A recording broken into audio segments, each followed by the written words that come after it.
NEET और बहुत सारे जो विवाद चल रहे हैं वो अपनी जगह बिल्कुल ठीक हैं, लेकिन जहाँ तक धर्मेंद्र प्रधान का इस्तीफा मांगने का सवाल है तो वो मैं उसको बहुत बड़ा एक जीत नहीं मानूंगा अगर ऐसा हो भी जाएगा तो, क्योंकि धर्मेंद्र प्रधान को आप ये समझिए कि धर्मेंद्र प्रधान कुछ भी नहीं है। भारतीय जनता पार्टी की सरकार चल रही है 2014 से केंद्र की, और मोदी जी ही सारे मंत्रालयों को देख रहे हैं। आप अगर मैं अपने विचार रखूं इसमें तो मेरा मानना ये है कि शिक्षा मंत्री आज के समय कौन है? नरेंद्र मोदी जी शिक्षा मंत्री हैं। शिक्षा मंत्री नरेंद्र मोदी शिक्षा मंत्री हैं। मैं इसीलिए कह रहा हूं कि प्रधानमंत्री के साथ साथ में जितने मंत्रालय हैं वो सारे मंत्रालय जो है मोदी जी के पास ही हैं। बाकी जो मंत्री बने हुए हैं वो नाम मात्र दिखाने के लिए मंत्री बने हुए हैं। आप इसको ऐसे समझ सकते हैं कि जैसे हमारे डेमोक्रेसी में, हमारे रिपब्लिक जो इंडिया में संविधान में अडॉप्ट किया गया है, राष्ट्रपति क्या होता है? नाम मात्र के प्रधान होते हैं, बाकी सारी शक्तियाँ किनके पास होती हैं? में ये तो संवैधानिक बात है, वो होती है कि मंत्रिमंडल के पास में, यानी प्रधानमंत्री बाकी मंत्रियों के पास में। लेकिन बीजेपी ने जब सरकार सत्ता में आई है तब से जो मोदी जी जो बैठे हुए हैं तब से मैं देख रहा हूं कि सारे डिपार्टमेंटों को एक तरीके से मोदी जी ही देख रहे हैं। बना तो रखे उन्होंने अलग अलग मंत्री, लेकिन वो मंत्री कोई काम नहीं करते, सारे काम वो करते हैं जो प्रधानमंत्री मोदी चाहते हैं, या प्रधानमंत्री मोदी से पीएमओ कार्यालय जैसा चाहता है वैसा ही काम होता है। ये तो नाम मात्र के हैं। अगर ये इस्तीफा देखो देने से और ना देने से मेरा अपना वो मेरा मानना है कि धर्मेंद्र प्रधान इस्तीफा दे भी देंगे तो कोई फर्क पड़ने वाला नहीं, शिक्षा नीति ऐसे चलती रहेगी, कुछ नहीं होने वाला, और नहीं देंगे तभी कुछ होने वाला नहीं है। क्योंकि अभी बात चल रही है कि शायद मंत्रालय में कुछ रिसफलिंग होनी है, फेरबदल होना है। हो सकता है कि इनको हटा दिया जाए और दूसरे मंत्रालय में भेज दिया जाए, ये हो सकता है कि ना हटाया जाए, ये शिक्षा मंत्री बने रहें, हो सकता है कि इनको हटा करके फिर कोई मंत्रालय ना भी दिया जाए। तो मोदी जी पहले ही ऐसे काम बहुत कई बार कर चुके हैं, नई बात नहीं है, राज्य सरकार भी करती रहती हैं। लेकिन मैं एक बात जो सबसे मेन समझने की बात है, जब इनके हटने से ना हटने से शिक्षा विभाग में, शिक्षा मंत्रालय में कोई अंतर ही नहीं बढ़ना है, उस स्थिति में इनके इस्तीफा मांगने से क्या होता है? मैं इसके पीछे एक बात और कहता हूँ कि अभी देखो उत्तर प्रदेश में भी क्या चल रहा है। उत्तर प्रदेश में भी देखेंगे तो वहाँ के लोग आंदोलन थे, स्टूडेंट आंदोलन था, किस बात के लिए? कि शिक्षा में कमी है, पेपर आउट हो रहे हैं। तो वहाँ का जो पेपर आउट होना वो शिक्षा मंत्री जो कि मतलब नहीं है। शिक्षा मंत्री हमारे जो हैं वो जो धर्मेंद्र प्रधान है वो केंद्रीय शिक्षा मंत्री हैं, वो यूनियन शिक्षा मंत्री हैं, वो राज्य के शिक्षा मंत्री नहीं है। बाकी सरकार है उत्तर प्रदेश में योगी आदित्यनाथ की, उनके शिक्षा मंत्री दूसरे हैं। और वहाँ पर कोई पेपर होता है जो राज्य का पेपर है, आउट होता है, लीक होता है या कोई गड़बड़ी पाई जाती है, उसमें धर्मेंद्र प्रधान से तो लेना देना भी नहीं है। आप एक बात देख लीजिए, अभी 2 दिन पहले क्या हुआ है कि कहाँ का टीईटी का पेपर कहाँ का आउट हुआ? महाराष्ट्र का, महाराष्ट्र राज्य का हुआ है, उसको शिक्षा मंत्री से जो धर्मेंद्र प्रधान ने से को ले दिया नहीं है। तो देखो आप समझने की जरूरत ये है कि शिक्षा मंत्री जो धर्मेंद्र प्रधान जो है वो सेंट्रल गवर्नमेंट की नौकरियों के बारे में ही शिक्षा का काम देखते हैं। बाकी जो राज्यों की अलग अलग जो सरकारें बनी हुई हैं वहाँ पर पेपर लीक हो रहे हैं, पेपर आउट हो रहे हैं, गड़बड़ी हो रही है, उसके संबंध में बाकी शिक्षा विभाग है, बाकी शिक्षा जो सरकार है वो देखती है। धर्मेंद्र प्रधान से वहाँ कोई ले दिया नहीं है। जैसे अब मैं और आगे बढ़ता हूँ, हमारे देश में खाली बीजेपी की ही सरकार थोड़ी, राज्यों में कुछ राज्य ऐसे हैं जहाँ पर अलग अलग पार्टियों की सरकार है। पंजाब में सरकार है किसकी? आम आदमी पार्टी सरकार है, केरल में कांग्रेस सरकार है। इस तरीके से अलग अलग जगह, अलग कुछ जगह राज्यों में अलग अलग पार्टियों की सरकार है। तो बाकी सरकार के लिए भी क्या वहाँ अगर वहाँ ऐसा कुछ होता है, गड़बड़ होती है, तो क्या धर्मेंद्र प्रधान थोड़ी जिम्मेदार होंगे? तो मेरा कहने मतलब ये है, मैं बताने की कोशिश इतनी है कि इनका जो है जो लास्ट डिमांड है वो डिमांड मानते ही नहीं। धर्मेंद्र प्रधान का इस्तीफा होना या ना होना किसी तरीके से शिक्षा विभाग में कोई भी चेंज लाने वाला नहीं है। मैं एक बात और भी देख रहा था, मैंने देखा जब उनसे पूछा गया अभिजीत दीपके से कि भाई कि आप खाली इसी मुद्दे पर क्यों डटे हुए हैं और चीज़ों में क्या कहना, धर्मेंद्र प्रधान के इस्तीफे से क्या फर्क पड़ता है? उनका कहना ये था कि धर्मेंद्र प्रधान इस्तीफा अगर दे देंगे तो फिर उसमें लोगों को जो और मंत्रालय है या अधिकारी हैं उनको एक सबक मिलेगा कि अगर हम अच्छा काम नहीं करेंगे तो आपसे इस्तीफा लिया जा सकता है। मुझे लगता है कि बचकानी बातें हैं। मैं इसलिए बचकानी बात बताने की कोशिश कर रहा हूँ कि हमारे देश जैसे चल रहा है लंबे समय से, वो जो देश को चलाने वाले और देश को समझने वाले इस बात को जानते हैं। ये सब बेकार की बातें हैं। अलग अलग समय पर अलग अलग लोग भ्रष्टाचार में फंसते रहते हैं, जेल जाते रहते हैं। मैं आपको एक एग्जाम्पल दे रहा हूँ। ये कह रहे हैं कि धर्मेंद्र प्रधान इस्तीफा दे देंगे तो बाद में लोगों पर असर पड़ेगा। आपको पता है जयललिता में क्या हुआ था? जयललिता जब एक बार भ्रष्टाचार आरोप में अरेस्ट हुई थी, उसके बाद फिर क्या हुआ? जनता ने फिर चुन दिया, फिर मुख्यमंत्री बन गई। ऐसे बहुत सारे एग्जाम्पल्स है हमारे देश में ना। तो देखो ये जो इनको समझने की जरूरत है कि ये इस्तीफा से कुछ होने वाला नहीं है और ब्रॉड सेंस में, ब्रॉड क्षेत्र में उन्हें काम करने की जरूरत है। और इस पर अड़े रहेंगे तो अगर ये जीत भी जाएंगे, इस्तीफा हो भी जाएगा, तो मेरे हिसाब से वो कुछ नहीं है, वो बेकार की बात है। तो फिर ऑप्शन क्या है? इसका अर्थ मतलब किस बात का? जो ये सब चीजें हैं जो धर्मेंद्र शिक्षा विभाग में गड़बड़ी चल रही है। हाँ। देखो, एजुकेशन डिपार्टमेंट में गड़बड़ी चल रही है, वो गड़बड़ी मैं बहुत लंबे समय से देख रहा हूँ। फिलहाल जैसे कि ये कहा जा रहा है, इस आंदोलन की तरफ से भी बात कही जा रही है कि पिछले 10 साल में 80 के आसपास पेपर लीक हो गए। धर्मेंद्र प्रधान कब से बने ये मंत्री? कितने साल हो गए? 4-5 साल। क्या 10 साल से धर्मेंद्र प्रधान शिक्षा मंत्री थोड़ा ही है? उससे पहले शिक्षा मंत्री और थे। तो शिक्षा मंत्री जब धर्मेंद्र प्रधान के अलावा और भी रहे हैं, उनके ज़माने में भी जब गड़बड़ हुई है, देखो गड़बड़ एक अलग चीज़ है। मैं बता दूं आपको कि इसके लिए बहुत सी चीज़ें रेस्पॉन्सिबल होती हैं। शिक्षा मंत्री पर ये आरोप नहीं लगा रहे ये लोग कि शिक्षा मंत्री खुद ही गड़बड़ करवा रहे हैं। शिक्षा मंत्री पर आरोप ही है इनके हिसाब से भी, शिक्षा मंत्री के रहते हुए ये ठीक तरीके से चीज़ों को देख नहीं पा रहे हैं और इसलिए पेपर आउट हो रहे हैं। तो देखो, इस संबंध में मेरा अपना मानना ये है कि हमारे देश में अगर आप बेसिक नॉलेज को पकड़ें, बेसिक चीज़ क्या है मेरी समझ के अकॉर्डिंगली, वो ये है कि हमारे देश में ज़्यादातर लोग लंबे समय से इस तरह के आदी हो गए, चाहे पॉलिटिशियंस हो, चाहे जो है कोई अगर एजुकेशन डिपार्टमेंट हो, चाहे और भी डिपार्टमेंट हो, भ्रष्टाचार चरम सीमा पर चल रहा है। आप कुछ भी कर लीजिए, उस भ्रष्टाचार में रोक में कोई देरी नहीं हो रही है। और हमारे लोगों का मैं देख रहा हूँ, इंडिया के जो सिटीजन हैं, ये पीपल्स हैं, लंबे समय से अगर आप देखें तो लंबे समय से जो देश की व्यवस्था बनी हुई है, मैं उनसे 50 से बात की बात कर रहा हूँ, तो हमारा नेशनल कैरेक्टर भी देखें ना हम लोगों का, जो लोग हैं यहाँ के, वो आप हर फील्ड में देखिए ना, आपको कमी मिलेगी। तो वो जो लोग अगर खराब हैं, लोग गलत है, ईमानदार नहीं है, समाज के लिए, देश के लिए और जो काम करना नहीं चाहते हैं, अपने ही लिए काम करना चाहते हैं, नेतागिरी करना चाहते हैं या अधिकारी बनना चाहते हैं, कोई बनना चाहते हैं, और वो वहाँ बनने के बाद में फिर वो देश को लूटना चाहते हैं, उनका एकमात्र उद्देश्य अगर इतना सा है कि हमें तो पैसे कमाने हैं, हमें इससे मतलब नहीं है, चाहे अधिकारियों का हो चाहे किसी और का हो, उस स्थिति में देश का कुछ नहीं हो सकता जब तक हम अपने देश के लोगों को सुधारने की कोशिश ना करें। ऐसा ना हो कि देखो, ये कोई बात सिर्फ शिक्षा विभाग की थोड़ी है। आप और जितने भी विभाग हैं और जितने मंत्रालय हैं, केंद्र और राज्य के, हर मंत्रालय में हाथ बड़ी खराब है।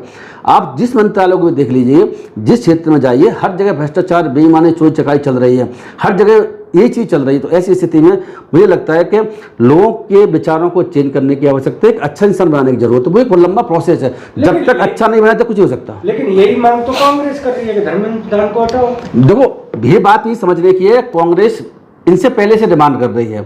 कांग्रेस की अगर डिमांड देखें, मैं देख पा रहा हूँ कि इनसे पहले से डिमांड चल रही है और कांग्रेस बार बार जो है पहले से कई जगह प्रोटेस्ट भी कर रही है, अच्छी खासी भीड़ इकट्ठी होकर के वो अपना लाठीचार्ज भी खा रहे हैं, जो वाटर कैनन भी छोड़ी जा रही है, वो भी हम देखने को मिल रहा है। लेकिन ये बात इन्होंने भी उठा दी है, तो नहीं, कोई इशू नहीं है, उठाने में दिक्कत नहीं है। सब लोग अलग अलग तरीके से अपनी बातों को उठा सकते हैं, एक ही इशू को अलग अलग संख्या उठा सकते हैं, कोई प्रॉब्लम वाली बात नहीं है। लेकिन जो मेन बात ये है ना कि धर्मेंद्र प्रधान का सिर्फ इस्तीफा, इससे मैं कांग्रेस की ना उसकी रणनीति से सहमत हूँ, ना मैं इनकी बात से सहमत हूँ। फिर क्या चाहते हैं? मैंने बता तो दिया आपको। मैं देखो, ये बहुत लंबी प्रोसेस है, इस प्रोसेस पर देश में भी काम ही नहीं शुरू हुआ है। हमारे देश में आज तक उस प्रोसेस पे काम, किस प्रोसेस पर इंसानों को अच्छा बनाया जाए। तो बात है, अच्छा इंसान कोई होगा तो वो इंसान चाहे एजुकेशन डिपार्टमेंट में जाए, चाहे और किसी डिपार्टमेंट में जाए, चाहे वो बिजनेस करे, चाहे व्यापार करे, चाहे वो राजनीति में जाए, चाहे नौकरी में जाए, चाहे जुडिशरी में जाए, वो अच्छा काम करेगा। इंसान अगर अच्छा नहीं है, हम अच्छे इंसान नहीं बना पा रहे हैं अपने देश में, तो वो किसी भी डिपार्टमेंट में जाए, किसी फील्ड में जाए, हर जगह बदमाशी करेगा। वही हमें देखने को मिल रहा है। मेन प्रॉब्लम है यहाँ पर, ये प्रॉब्लम है नहीं। मैं एक बात बता दूँ आपको याद होगा कि 2014 में मोदी जी सत्ता में आए, उसके बाद में भारतीय जनता पार्टी की अलग राज्यों में सरकारें बहुत सारी बनी। उससे पहले कांग्रेस की सरकार थी, हमारे जो है मनमोहन सिंह प्राइम मिनिस्टर थे, गठबंधन की सरकार थी वो भी। उस वक्त जो आज आप लोग देख रहे हैं ना, वो स्थिति उस वक्त भी थी। इतनी खतरनाक स्थिति थी कि मैं कैसी कांग्रेस को कैसे हटाया जाए। छात्र बेईमानी, छात्र क्या चीज़ चल रही थी, सरकार को इसी तरह की चीज़ें सरकार अलग तरीके से कर रही थी। वहाँ फिर अन्ना आंदोलन शुरू होता है और केजरीवाल जी पिक्चर में आते हैं, और फिर उसके बाद में खैर वो अभी एक अलग बात रही। तो वहाँ पे बीजेपी की सरकार आ गई और वो चली। बीजेपी सरकार, इस बीजेपी सरकार क्या कर रही है, बीजेपी सरकार जो है और खतरनाक काम कर रही है। और कुछ चीज़ें हो सकता है अच्छे काम लोगों को लग रहे हों, लेकिन बहुत से मामलों में, जहाँ तक मैं देखूँ धर्म के मामले में देखें, इस सरकार ने, भारतीय जनता पार्टी सरकार ने, मुझे इसमें कोई कहने कोई हर झिझक नहीं है कि इन्होंने देश को अब जो है एक तो हिंदू राष्ट्र बना दिया है, संवैधानिक होने के बावजूद भी। मेरी जानकारी में ये भी है, जो अब खबरें आ रही हैं और बहुत लंबे समय से इनकी जो सोच है, वही चाहते हैं कि आप कह रहे हैं ना कि मोदी जी को शिक्षा मंत्री, मैंने कहा शिक्षा मंत्री इसमें धर्मेंद्र प्रधान नहीं है, शिक्षा मंत्री हैं नरेंद्र मोदी जी, प्रधानमंत्री के साथ में। मैं आपको एक बात तो बताता चलूँगा आपको, तो प्रधानमंत्री के इस्तीफे से काम चलेगा क्या फिर? प्रधानमंत्री के इस्तीफे से भी काम नहीं चलेगा। फिर किसके मैंने आपसे कहा था लोगों को अच्छा बनाने की आवश्यकता, जो हमारे देश में अच्छा की बहुत बड़ी कमी है, जिस फील्ड में देखिए उस फील्ड में चल रहा है। मैं बता दूँ आपको एक बात और समझ लीजिए आप कि आप आज कह रहे हैं कि शिक्षा मंत्री धर्मेंद्र प्रधान, प्रधानमंत्री नरेंद्र मोदी, मुझे ऐसा लगता है कि हो सकता है कि इस इलेक्शन, इस जो पार्लियामेंट का सेशन आ रहा है इसमें या और बाद में चल करके आपको प्रधानमंत्री का पद ही इंडिया में नजर नहीं आएगा। फिर क्या रहेगा? आप फिर कहेंगे क्या राष्ट्रपति मोदी। राष्ट्रपति प्रणाली को लाने की इनकी व्यवस्था है। मैं आपको बता दूं इनका जो चल रहा है तो प्रेसिडेंशियल सिस्टम के फेवर में बीजेपी आरएसएस हमेशा रही है। जो हमारे यहाँ जो प्रणाली चल रही है आज के समय में, जिसमें कि प्रेसिडेंट, तो मैंने बताया पहले अब आपके चैनल पर ही कि वो तो नाम मात्र का हेड होता है, सारी शक्तियाँ संविधान के तहत वो मंत्रिमंडल में निहित करती है। मंत्रिमंडल वो होता है जो कि जनता जो है चुनती है, भेजती है, और मेजोरिटी जो होता है वो जाकर के राष्ट्रपति उनको अपॉइंट करता है। तो अब क्या करने जा रहे हैं, अमेरिका जैसी प्रणाली है, अमेरिका में जैसे ट्रंप है तो ट्रंप का चुनाव सीधा होता है, राष्ट्रपति का हमारा चुनाव जनता नहीं करती डायरेक्टली, वो इनडायरेक्ट चुनाव होता है।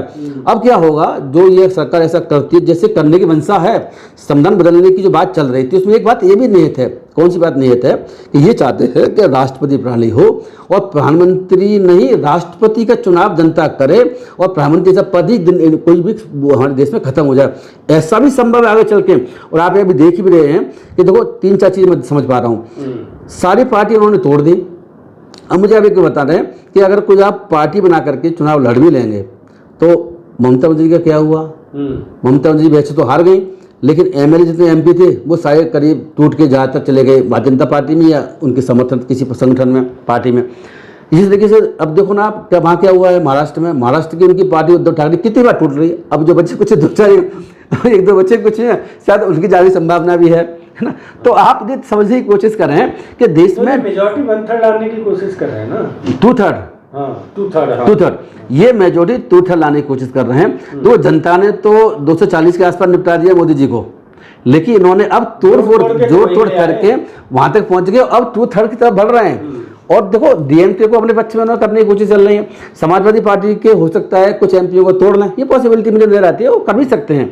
क्योंकि तो सभी लोग, मैंने जैसे आपसे कहा ना कि लोग जो है अच्छे इंसान नहीं होंगे, करेक्टर अच्छा नहीं होगा पॉलिटिशियंस का, तो वो किसी पार्टी में चला जाए फर्क नहीं पड़ता, वो टूट के दूसरी पार्टी में चला जाएगा। ये हमेशा होता रहा है, अब की बात थोड़ी कर रहे हैं।